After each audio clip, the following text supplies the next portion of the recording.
Right, good morning, everybody. I will wait a little bit longer while Carolina admits everybody. Welcome to our third installment of Everything ECT.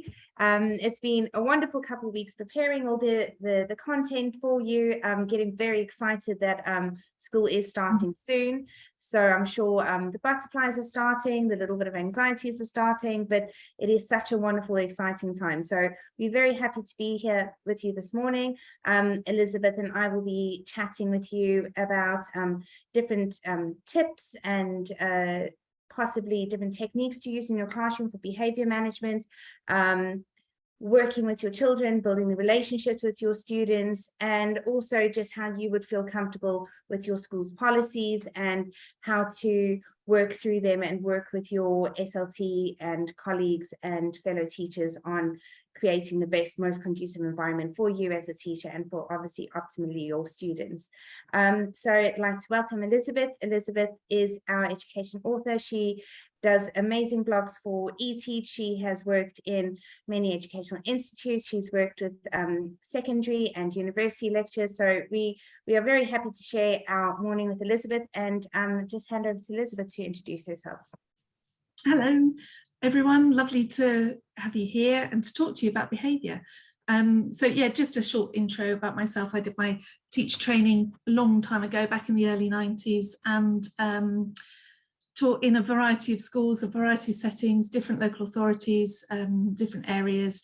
So yes, lots of different ideas about how to relate to the children that you're teaching and the work that you're doing in the classroom. So hopefully we'll have good conversations today. And do make sure you put up any questions while we're talking, because we're more than happy to chat as we go along about any questions that you have. We do love a good chat, and this is one of the personality traits, I think, of teachers as well. Yes, I have also been in the world of teaching for many years. I taught for 17 years. I taught maths and science in a number of different co-ed and single-sex schools and independent schools, and also from South Africa and here in the UK. So my teacher training was also a little bit different. But what is exciting to know is no matter where in the world you are doing it, teacher training it's pretty much the same wherever you go, because what we do is it's an art, and it's universal, which is amazing. So I'm just going to get us started off a little bit about you starting at your new school. Everybody at university and during your PGCE years, you've done all the theories behind behavior, what to do, what you shouldn't do, all the practicalities behind it. But once you're actually putting it in practice, it's a very different ballgame when you are the one standing in the front there and having to implement certain situations. And the most important thing is you're going to have to find throughout your career what works for you and what works best for your students.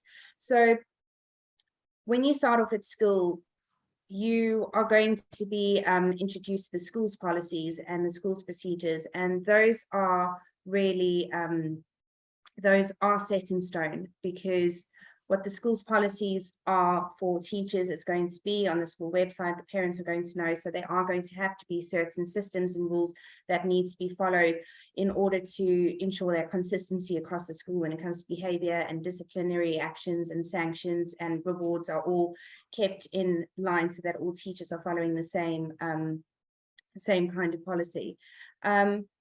You will need to follow suit with your school's processes and procedures, but that doesn't mean that you don't have to have your own teaching style. So that's where the difference comes in. There are your systems that you need to follow, and then obviously you're going to have what it is that you do in your classroom as a teacher. So with your policies and procedures, keep them close by. Parents are going to know about them, you're going to know about them, and as long as you follow the systems that are in place at your school and keep the consistency across the board, you should be okay. It is a little bit overwhelming sometimes, because there might be one or two things when it comes to sanctioning that you might not necessarily agree with, or it might not be the way in which you would like to do things. But if that is the case and you do come across a situation that you need to enforce one of the policies, you will then please just speak to a colleague, speak to your mentor at the time, or speak to a member of SLT to be able to help you with those kinds of things. So that those, I think, Elizabeth, I wanted to get that over and done with at the beginning of our webinar. Yeah, I mean, you can't stress it enough, really. Yeah. When you agree, you sign a contract to start in a school, it is so important that you are fully not necessarily in agreement, but willing to go along with, willing to follow all of the rules that the school needs you to follow. I mean, it is so important because particularly behaviour policies, they have to be consistent. And if there's something that you think, actually, I wonder if this could be changed a bit, or, is this the best way of doing this? Well, there will be ways of discussing those things in your school, maybe through staff meetings or through your ECT sessions with your mentor. There will be ways of discussing, and maybe there are reasons that you're not fully aware of, so it's so important to do that, to follow those policies and follow those school rules. There has to be consistency across. And I think across the whole chat today, Elizabeth, I think we're going to use that word consistency a lot, because consistency is key when it comes to managing behaviour, and it works with children from birth right up until what routine is. Routine is very, very important. It is. With the policies and procedures within your own schools, the most important thing to do to get on top of it and to understand them and to see them being put in practice would be, again, and we've mentioned this over the past 2 episodes, go and observe some other teachers.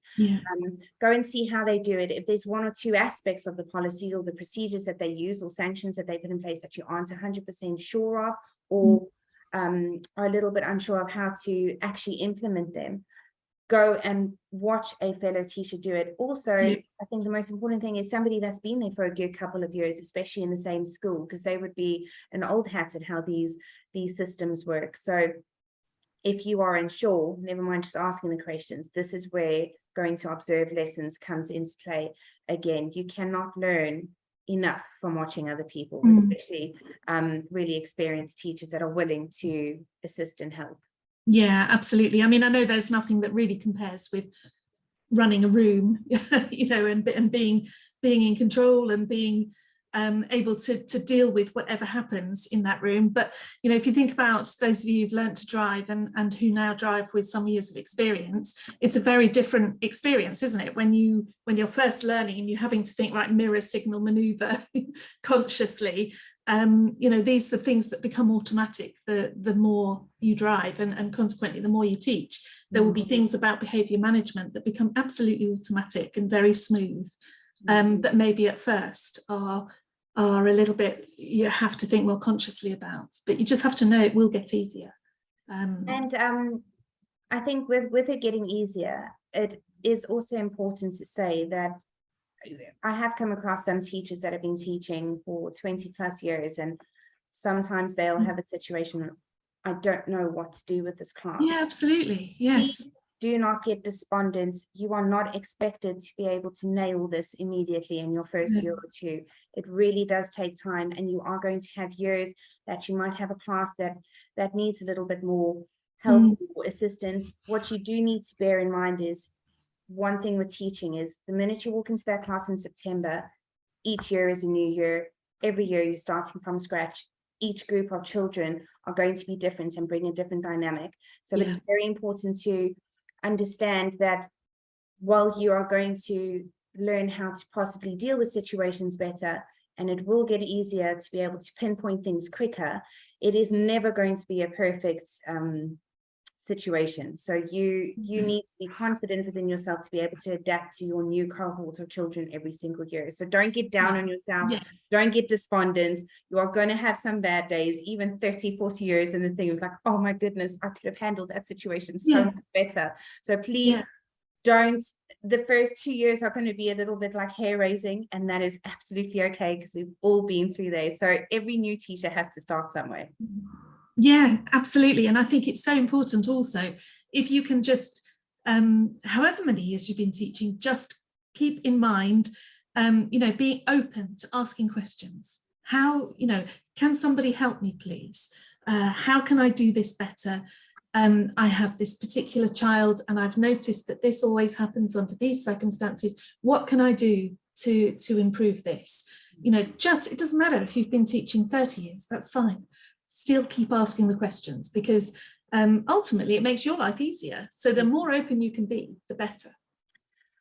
Okay, so I think let's talk about day one. Day one is key in order to set the tone for the year. So what's going to be very important, and you will need to know to do this throughout your career, is organization. Make sure that before school starts, you have your children's rough seating plan organized. You have the expectations in your classroom organized. Everything that you need set in place needs to be there, because as soon as those children walk in and you're a little bit frazzled or something isn't going right, whatever, all those little, that is room for error, and that is room for any bad behavior to seep in.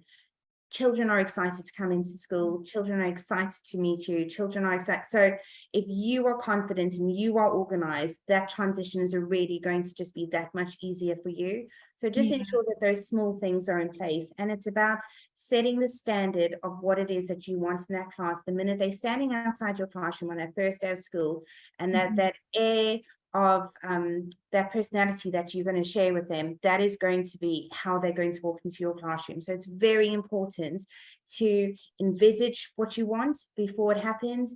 Have a sense of what kind of vibe you want in your classroom, what kind of dynamic, and that definitely will seep out of you, and the students will feel that on the first day. So for me, to be organized beforehand, before we even get into all the nitty-gritty about how to do rules and stuff, that for me would be really, really important, just for you to have that sense of calm and excitement, and it will bubble over onto your students. Yeah, I used to say to myself, have little mantras: say I'm cool and calm, or I'm calm and serene. You know, just have things that you say to yourself that will just hopefully come out into your behaviour in the classroom. Cool and calm. That's what you need. So Elizabeth and I have been chatting a lot about how to set the expectations of a classroom, and we are both definitely in agreement that we like the students and the children to be involved in the kind of atmosphere that they like to create in the classroom.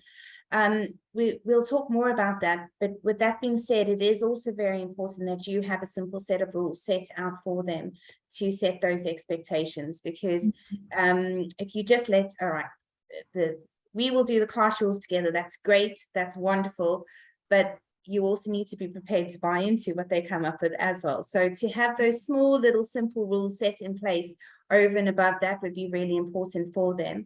And then Elizabeth, I'll hand it over to you about possibly, you know, the pupil voice, getting children to create the class rules with you.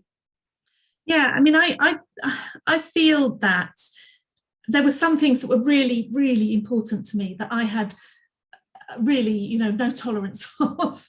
Like, if I'm talking to the class, I could not have anybody else talking. You know, it was just used to infuriate me so much. So, you know, that would be the first thing I would talk to them about. And also the way, I mean, it's different with different age groups, but certainly with the secondary group, the way in which they came into the room. Sometimes I can remember one school in particular where I would arrive in the room after the children, because they were coming from the classroom next door and I was coming from the other side of the campus. So, you know, I would be later than them. And that sort of slight loss of control in how the lesson starts from the very first moment they enter the room was quite important to me. So I had to nail that. So I think you have to think really carefully about what is it that is super important to you. And also that might be reflected in the school rules as well. There might be rules about having children lining up outside before they enter the room, or waiting until a teacher's present until they go in. So, you know, it's just a matter of being clear about what the rules say and how that fits in with what you will tolerate and what you will not tolerate. And I think if there are things that, you know, for me, if there are things that I'm not going to tolerate, they're the things that are going to make me cross quite quickly. And I need to convey that to the class. You know, I need to say, look, I'm not going to be able to put up with people chatting when I'm giving you instructions, or when I'm you know, explaining something complicated, I need you to listen, and I need you to be, you know, cool, calm and focused. So I would say that to them very, very openly right at the beginning. You know, now if there are interruptions, as a teacher, I need to find out why that is. Is it because, you know, are there things I can eliminate? Can they hear me clearly? Are they sitting in an area of the classroom that is going to disrupt them? You know, are there people around them that are agitating them or whatever? I need to eliminate all of that before I can start to move on to, you know, how are we going to cure this? Small things. Is there enough ventilation in the room? Is the sun streaming on someone's desk, making it, you know, hard for them to look down at their books? You know, you've got to be able to eliminate all of that stuff before you can move on, really. So now I feel like I'm rambling now. One of the very important things for me when children were walking in was the way in which we greeted each other. I think, so yes, the standing outside of the classroom before teacher walked in was very important, because they're coming into your environment and it's the tone that you set with them there. So if they bumbling in before you even get there and all over the desk and stuff, that level of the type of learning that's going to happen and the type of respect that happens in the classroom is already a little bit out of the window by that stage. So for me, it was really important that the children waited outside the classroom. I would greet them outside in the hallway, which was great. And then we'd all walk together in as a class. I thought that was very, very important, especially if you're in an environment like a science lab. Health and safety risks obviously also come into play. So science lab might, obviously it's always locked before the teacher. So it was really important that they did line up outside. You could have a really good chat. I would say leave your bags outside, just bring one or two things. So you're starting the lesson there. It's just, your academic lesson doesn't start when you put the learning objective on the board. It is the minute you greet each other, and that expectation for the next hour is being set is very, very important. Yeah, and I think that's why knowing names as early as possible is really important. So that you can greet people with their name, you know, and how nice is that when people do that to us? So, you know, and also another thing is make sure you know how to pronounce them, because you know, I was always, if there was a name that I wasn't quite sure of, just ask them. I was just about to say, don't feel in any way embarrassed to ask. It is so important that when you see those children in the beginning, you look them in the eye and you greet them with them, hello Elizabeth, how's your morning going? It just changes the whole way in which that child looks at you as a teacher, because you are taking a genuine interest, and you aren't just saying that because you want good behavior. You as a teacher really actually do care how their morning's gone, and you want to know who their name is. So that is, Elizabeth, that is absolutely key. I think it's very, very, it's such an important part of what we do, is to get to know our students. And also getting to know your students and how they tick, what makes them have a good day, when they're having a little bit of an unsettled day and you can see behavior is going to be a little, you know that there's something wrong. A child doesn't wake up in the morning and say, I'm going to misbehave just because I feel like it. There is generally always something that has led them to be doing what they do. Yes, children can be naughty and they're going to be like, oh, I'm going to ask Miss lots of questions today just so that, you know, let's waste a little bit of lesson. But also use your professional judgment that sometimes they do need just a little bit of a chat. So it's okay to do it every now and then. But it is, the more you know your students, the more you're going to pick up when that behavior is going to go awry or not. So yes, and also, you know, remember for some of them, you know, I remember when my son started school, he was it was really tricky. It was really tricky for him. I think it was quite tricky for me as well, to be honest. But and I can remember on the second day, he had a little sticker. He loved tractors. He had a little sticker of a tractor by his name. And, you know, it's things like that that really, they'd found out what would help him to feel more at home. And it works in secondary as well, Elizabeth. There is, I think, I don't know about a tractor sticker, but, you know, I think the older your students are, those personable relationships are even more key, because now the younger they are, there are many ways in which you can make them feel more comfortable, because you get to know them, and the stickers and the care and the love. It's exactly the same as secondary. Just because they might be teenagers doesn't mean that that love and care and interest that you take in them needs to be any less. If anything, it needs to be more, because that's when they crave it more, because they're at a stage where nobody understands me, or adults, teenagers. So the fact that somebody's actually taking the time out to get to know how they are and how their day's doing is very, very, very important. I mean, also, if there is, so ultimately you're creating a sense of safety in the room. That's what behaviour management is you know, you're keeping the children safe, and you're creating this environment of safety in which learning can take place, because that's why we're there. You know, we want children to learn. So, you know, keeping this sense of safety is the kind of, that's the bottom line. That's what runs through all of your work on behaviour management.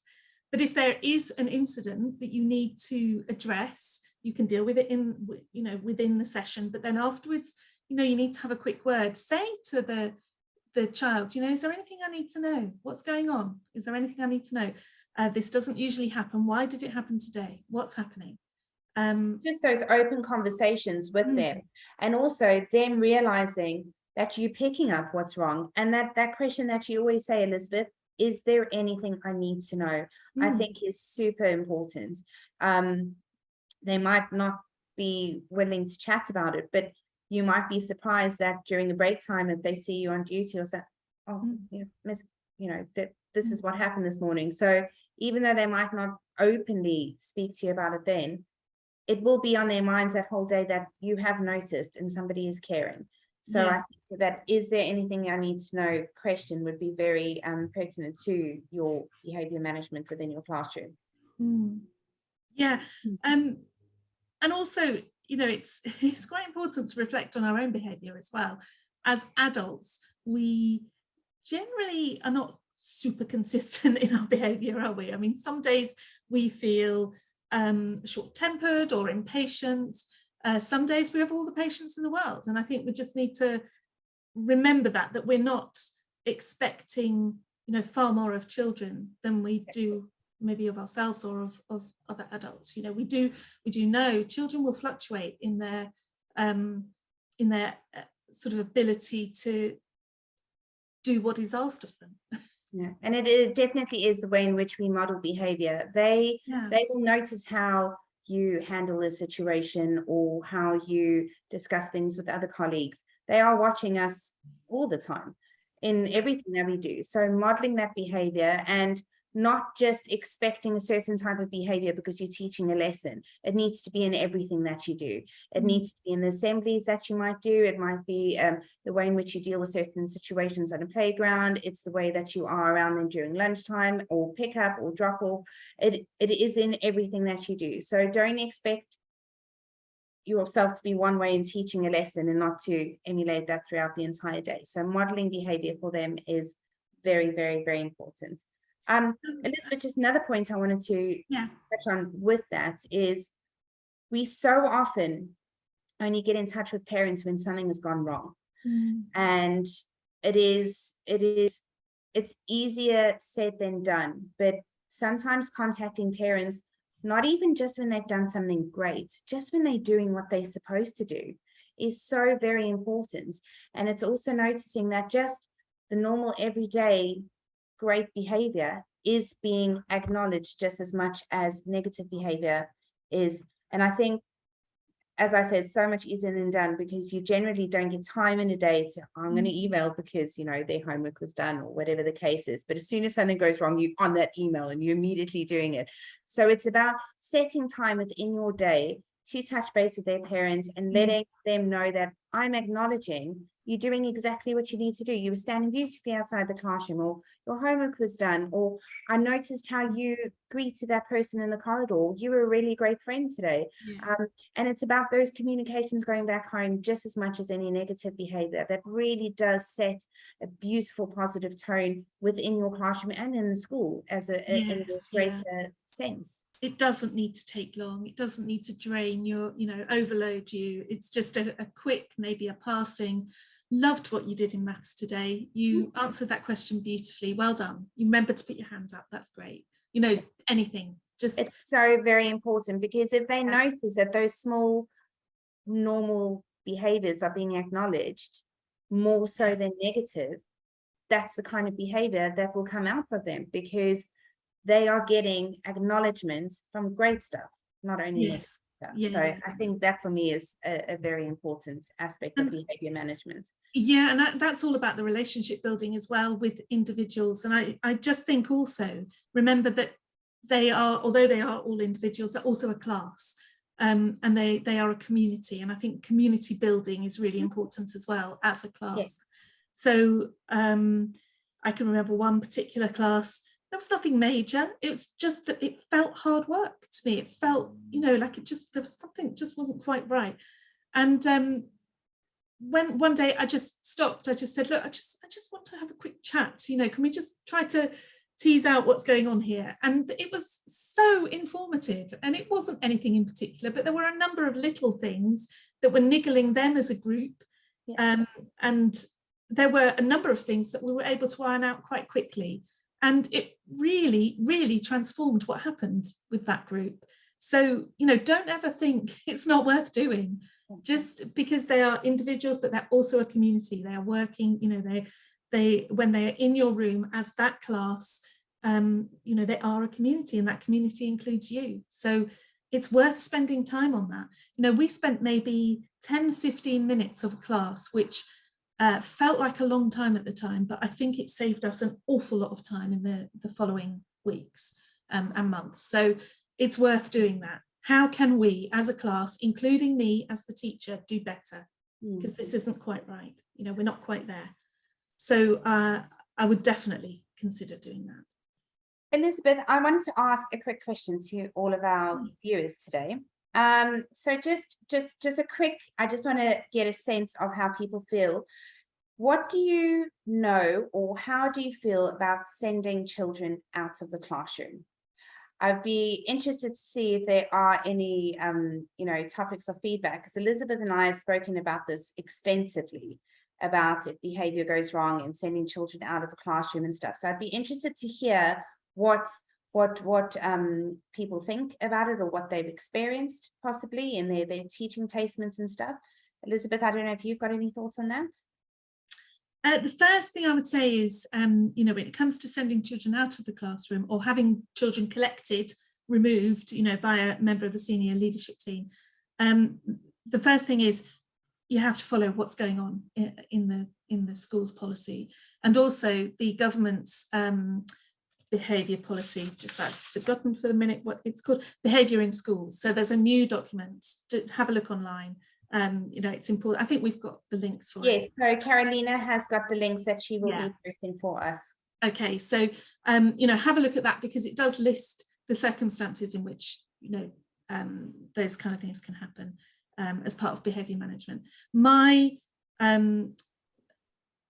Personally, I try to keep children in the room as much as I possibly can, because that's where they will encounter me as their teacher, you know, and that's what they're there for.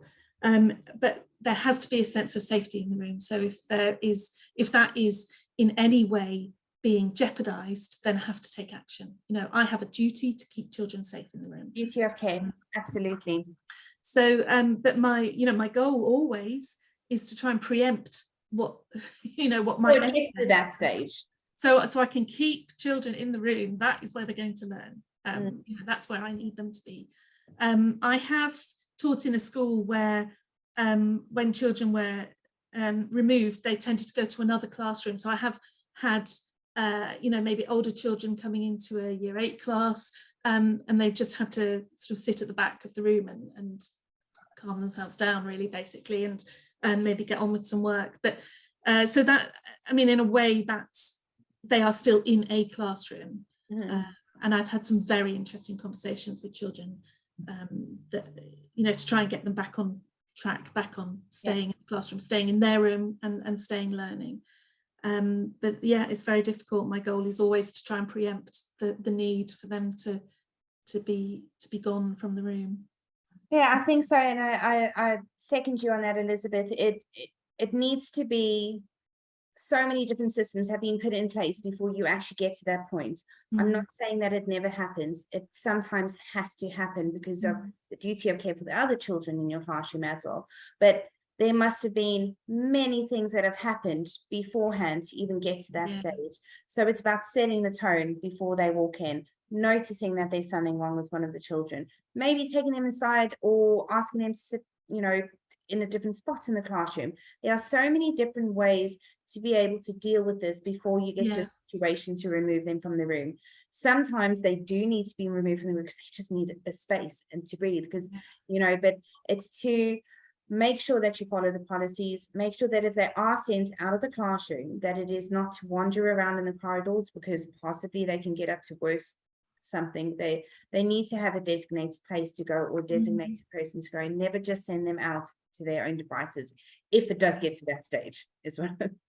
Yeah, and there are so many reasons for different behaviours. So you know, although we say we try to keep children in the room as much as possible so that they can learn, there might be situations where it's far better for them not to be on that day, on that occasion. And so, you know, really there's no kind of set, this will work, do this and it will work. You know, everyone's an individual, and even the way that you deal with the situation at any time will change from day to day. You're a human being. You know, it's just ridiculous to say that teachers will be utterly consistent all the time. You know, we try to be consistent as much as possible, but you know, everybody is human. And I just think, you know, now's probably a good time to mention being trauma informed. So trauma might affect the kind of physical or the emotional, mental well-being of a child. All sorts of reasons why they might be affected, but they might be relying on that kind of fight-flight instinct in a way that is not serving them well. But they're not going to be able to just snap out of that. They're going to need a lot of help and a lot of support. So reading up on trauma and how that distress might be playing out in your classroom will be helpful for you. Very, and also keeping up to date, and I mentioned in last week with the document, Keeping Children Safe in Education. Yeah. It's very, very, very important that you at least read part 1 of that document before you start next week or the week after that. You've got to, there are so many different aspects to how our children and our students work, and they're all coming from such diverse backgrounds, and it's very important that you might not be able to know everything about them, but just to be informed of the circumstances will really help you and the other students in your class get through situation. And I think that's where it comes in. The way in which you react to a situation will determine the rest of the lesson and the rest of the year, really, the relationship that you have with those children. So it's very important. Yes, we are human, we can't be consistent, but just bear in mind the way in which you react to things, and that they are just as human as what we are. And every action, there is a reason behind that. Yeah, there really is. So, you know, it pays to keep it simple. Keep your expectations, you know, cool, calm and simple. And if those expectations are not being met, then, you know, you need to address it. If they are being met partially by a child who last week was not meeting them at all, that's progress. You know, that's really good. That needs commenting on. Well done. This is what you did right today. This is really good. This is great progress. You know, I think I mean, I can't think of a school really that only rests on rewards and sanctions. It's so much more than that. Rewards can be useful, sanctions obviously can be useful, but it's a lot more than that. It's about the whole, the ways in which you relate to individuals, to the class, the way children relate to the adults, and it's everything. It's everything. Paul Dix writes about that. So Paul Dix is a consultant on behaviour management and has written some very, very interesting books. I thoroughly recommend having a read of them. But, you know, he says it's not, behaviour management is not just techniques from a toolkit. And just having behaviour systems, that's rarely the case. That's rarely going to be sufficient. It's not, in fact, it's not going to be the answer, just a system. It's a whole lot more. It's all about the relating that is happening. So getting the culture right in a school, in a classroom, that's, and the culture is set by the way in which we behave as adults in the institution. So, it's relationships. Paul would say it's relationships that are driving achievement. Absolutely. And then while we're on the topic of some great books and stuff, I think it is worth mentioning Tom Bennett as well, Elizabeth. Yes. His book Running the Room. He's also got some interesting interviews that he's done, and YouTube, because he is really a consultant for the government, I would say, in with regards to how he deals with behavior and his thoughts. Again, with all behaviorist theories, you need to take out of what they say which will work for you. You don't necessarily need to follow every rule in somebody's book, because you can take a little bit from him or Paul Dix or whatever works for you. Yeah, and that is what being a reflective practitioner is partly all about. It's what you learn and then contextualizing it for you. If you're in any doubt, you have your mentor to discuss it with. Yes. You have other staff in the school, maybe in your department, or so if in any doubt, discuss, talk things through.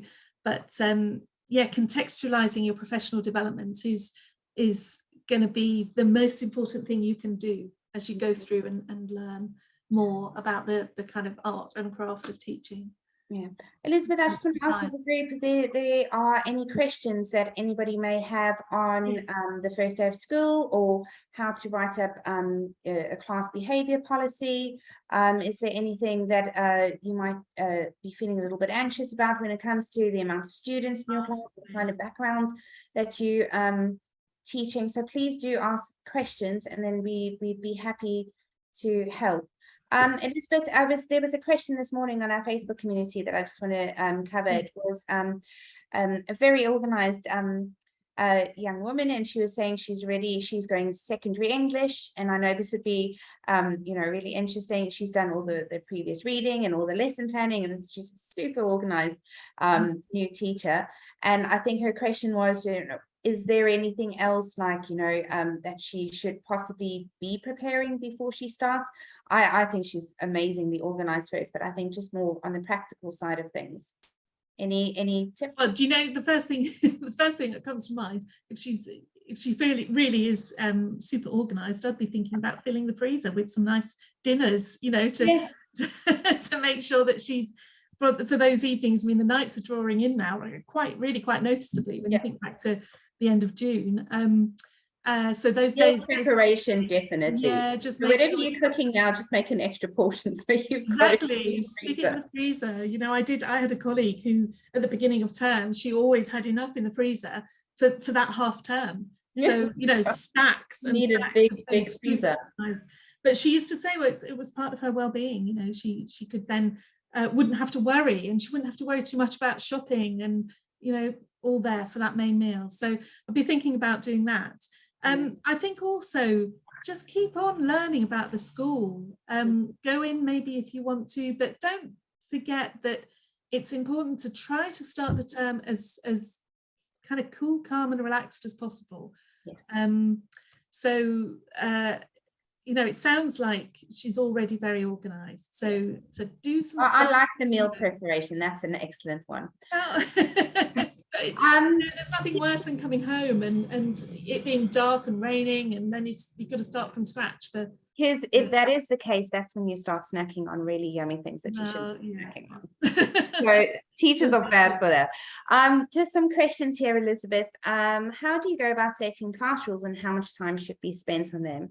So class rules, you will get a bit of time with your homeroom or tutor group or class group on the first day of school. You can have an initial discussion on class rules. You can set your simple rules, your simple expectations.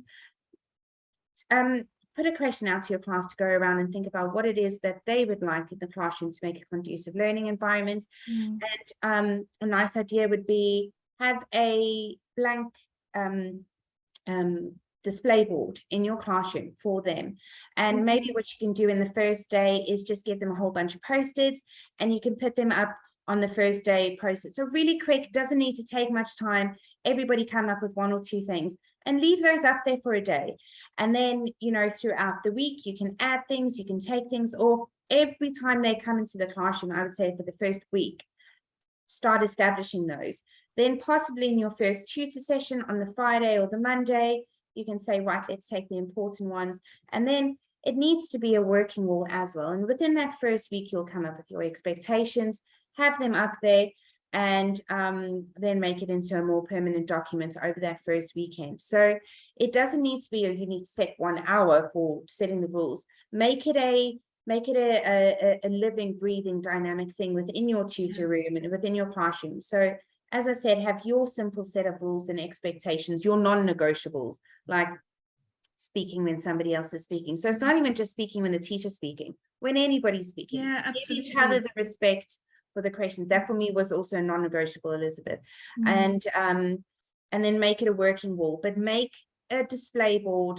No matter how old they are, from nursery, they can draw pictures right until A levels. They make a board for them, that's their board. And I think the post-it is nice because it's movable, and then you can then make it something more permanent. So for me, it will take time, and then over that first weekend, establish it into a nice laminated something or other to put on the board on the Monday. I mean, it does take time, but I think that listening to the teacher, listening to each other, absolutely, you know, that has to happen. And I, you know, I have spent time in teacher training as well, years and years doing some teacher training, and I do that as well. So these are groups of adults, and you know, some not all of them are sort of straight out of university. Some of them are career changes, but we have that conversation at the beginning of those sessions. You know, we will listen to each other, we listen to what we have to say. And that is so important in a learning environment. Oh, it is. So yes, it is worth spending time on it, and it is worth referring to it as well. You know, when we talked about the rules, we decided it was important to, you know, whatever that rule is. So keep reminding them, keep on bringing them into the lesson. Oh, absolutely. And also think about rules. There are rules about how we treat each other, and there are rules about how we treat the space. You know, we're not going to be running around the room. We're not going to have bags kind of just randomly on the floor as trip hazards. You know, we're going to be treating the space with respect, and we're going to be treating each other with respect, and treating belongings with respect. So yeah, it's very well worth talking about it. Next question is one of my favorites, seating plans. Favorite topic of conversation at the beginning of every year. So just a bit of a personal opinion for me, you would have at this stage had a handover from the previous year groups, and you would have a sense of who's who, and you know, a little bit of their background. Obviously you're going to have new students and stuff, so you will have a basic seating plan that has been suggested to you, because no, you won't know them because you haven't worked with them. I used to take a little bit of a different approach to it. I always allowed my students to come into the classroom and stand where they wanted to sit, so behind a chair where they wanted to sit. And obviously first days of school, they're going to go to people that they're more confident with, or friendly with, or friends with. And I always used to say to them, you may sit where you feel comfortable, because this needs to be your classroom until you give me a reason to move you. that was always my main rule, and it did come with many years, though. It only worked really towards the end, because the learning environment was so great and so conducive for them that they didn't want to move from where they were if you made really smart choices with group work or whatever the case is.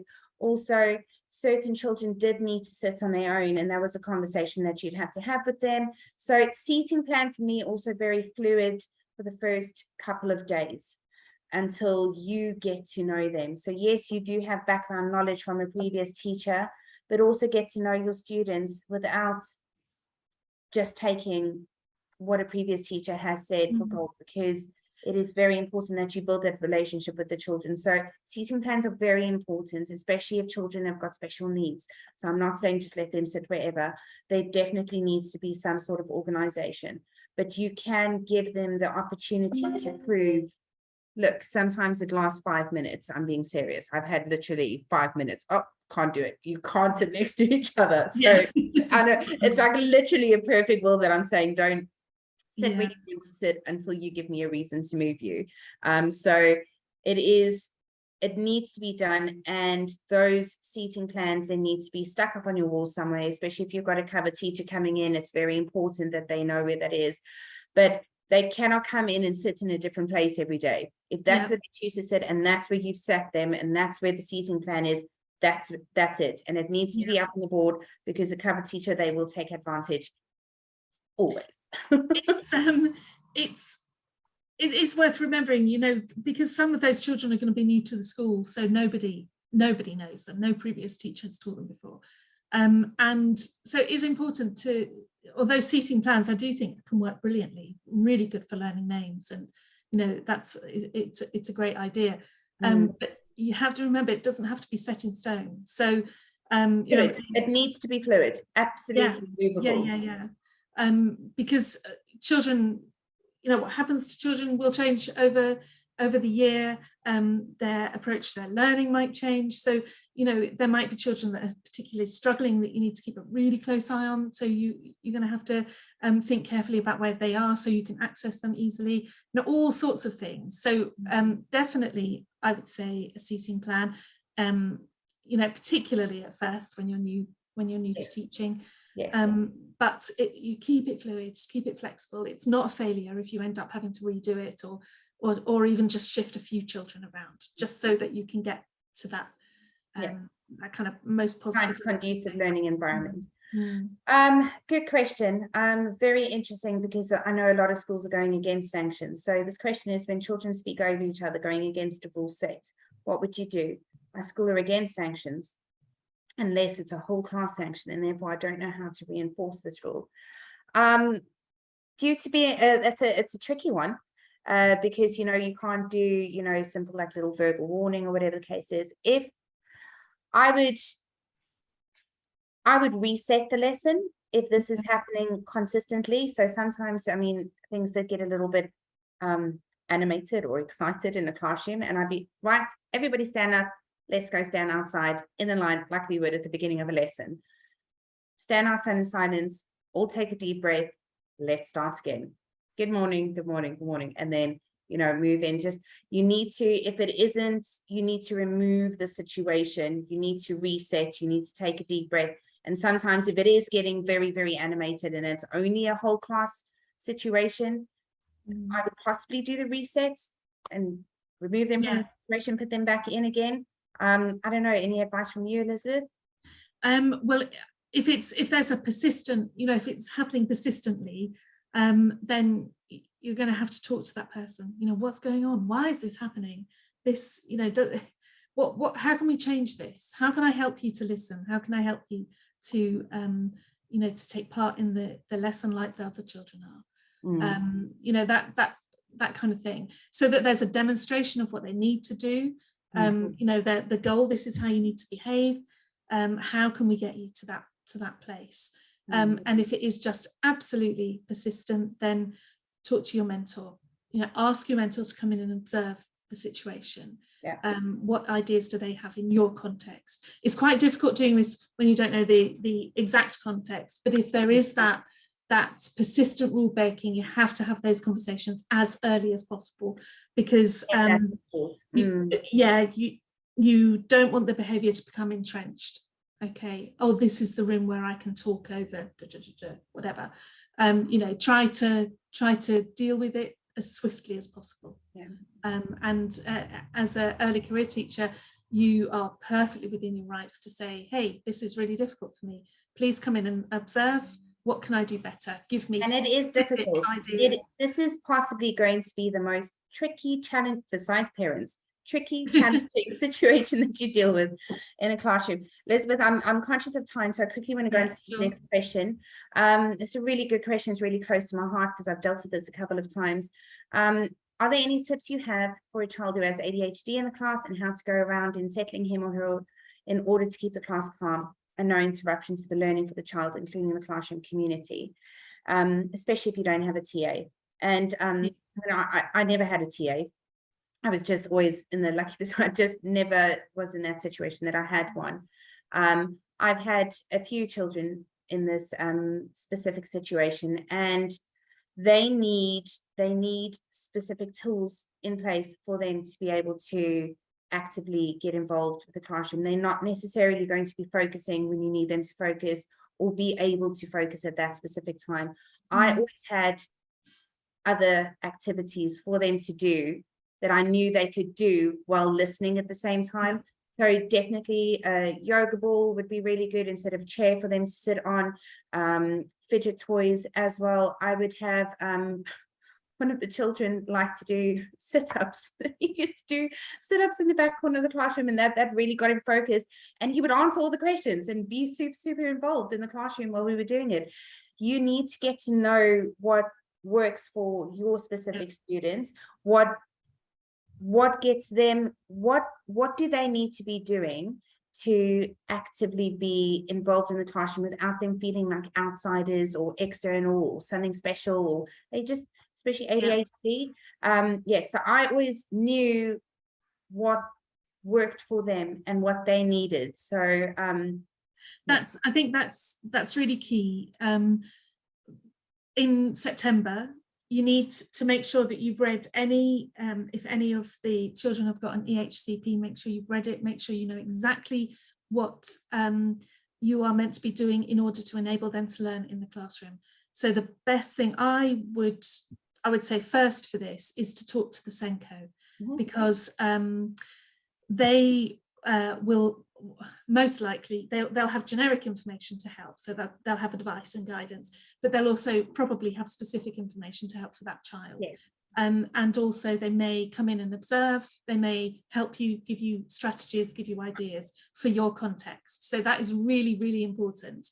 I know you can read a lot about supporting ADHD children in the classroom, and that's very good and very helpful, but most important for you as an ECT is help in your context. So talk to the SENCO, and also the parents. The parents will know what helps that child to be calm and to learn. So involve them, engage the parents, talk to them about how things can be in the classroom in order to support that particular child. So SENCO parents definitely in that situation. Absolutely. And I just, parents, that is, and we've said this over the past couple sessions, they are the best way to have a positive experience with their child. There is nobody that knows their child better than them. Involve them, update them, inform them, keep them, keep them involved in the whole process, because if they're in support and you're in support, there is nothing better for that child, because the two most important people to them, you're the one that spends the most time with them. Their parents are their most important things to them. So if that is all working and holistic approach, it is definitely going to be to a more conducive environment. And I think, Elizabeth, what you're saying is absolutely key. The SENCO is, they are miracle angels in a school, and they, even if it is a child without a specific exactly, they might not have any really good people to chat to for advice when it comes to different learning behaviors and stuff like that. Absolutely. They might be waiting for an assessment, they might have they might not be having an assessment, whatever. The SENCO can help with tricky behaviors, so you can get everybody back on board, back on track, and learning again. And also, it's worth remembering that it can be very difficult for parents with children with additional needs.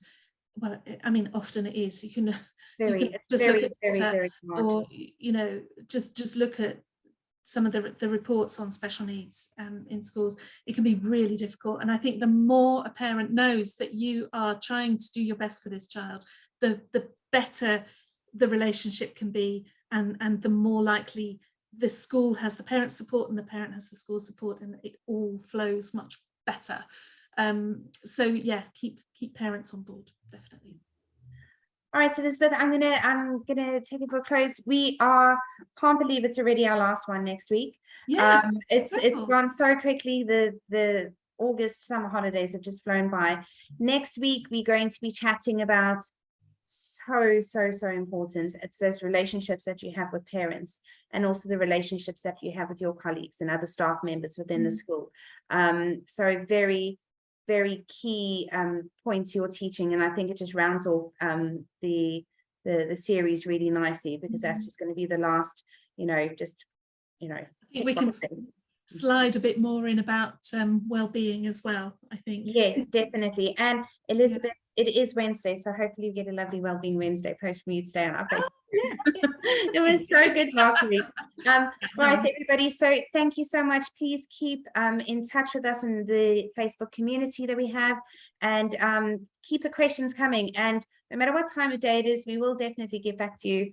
Oh, I just see, I think there is oh, it's only a pleasure. So very useful and interesting. We are very happy to help. It's just nice to be able to, after all these years, just be able to share our experiences, Elizabeth, with these new teachers. Yeah, it's great. It's lovely. And do remember, you can always get in touch with us on the Facebook page, or contact eTeach, or I'm sure you can find me on Twitter. Carolina's actually put your page on, so people can have a good read about you. Oh, okay, lovely. All right, everybody. Well, we hope you have a lovely rest of your day.